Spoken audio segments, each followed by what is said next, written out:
Hello అందరికీ నమస్తే.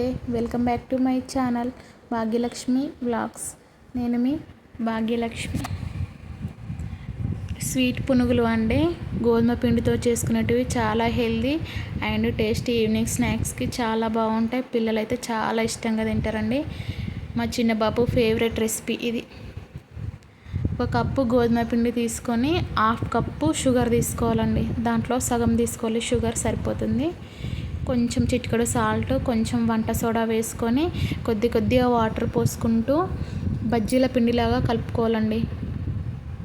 మరీ టైట్గా ఉండొద్దు, అలానే మరీ లూజ్గా ఉండొద్దు. అలా చూపిస్తున్న విధంగా అలా కలుపుకొని ఒక అరగంట పక్కకు పెట్టుకోవాలండి. మూత పెట్టుకొని చక్కెర మంచిగా కరుగుతుందండి. పిండి కూడా మంచిగా అవుతుంది, సాఫ్ట్గా అవుతుంది. చూడండి, బాగా పిండి మళ్ళీ ఒకసారి బాగా కలుపుకోవాలండి. మంచిగా మిక్స్ చేసి బాండీ పెట్టుకొని ఆయిల్ వేసుకొని, ఆయిల్ వేడైన తర్వాత చిన్నగా తీసుకుంటూ చిన్న బాల్స్ లాగా వేసుకోవాలండి.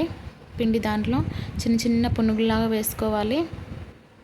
ఆయిల్లో ఎన్ని పడతాయో అన్నీ వేసుకొని ఒక 2-3 మినిట్స్ అలాగే వదిలేసేయాలండి, కలపొద్దు. తర్వాత నేను మ్యాగీ స్పూన్ తీసుకొని చిన్నగా అలా కదిలిస్తున్నాను. చూడండి, బాగా పొంగినాయి. అలా ఒక సైడ్ వేగిన తర్వాత ఇంకో సైడ్కి టర్న్ చేసుకోవాలి. మంచిగా గోల్డెన్ బ్రౌన్ కలర్ వచ్చేంత వరకు మీడియం మంట మీద కాల్చుకోవాలండి. లోపల మంచిగా కుక్ అవుతాయి.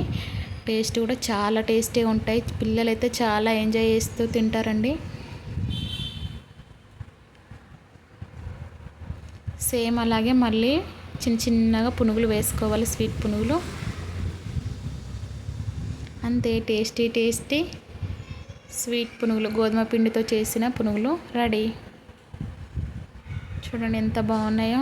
ఒక్కసారి తప్పకుండా ట్రై చేయండి, అందరికీ నచ్చుతాయి ఇవి.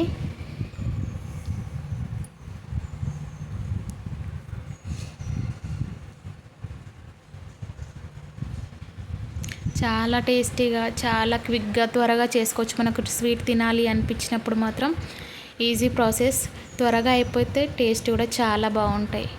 మా చిన్న బాబుకి అయితే అసలు చాలా అంటే చాలా ఇష్టం అండి ఇవి. నచ్చితే లైక్ చేయండి, షేర్ చేయండి, సబ్స్క్రైబ్ చేయండి. Thank you.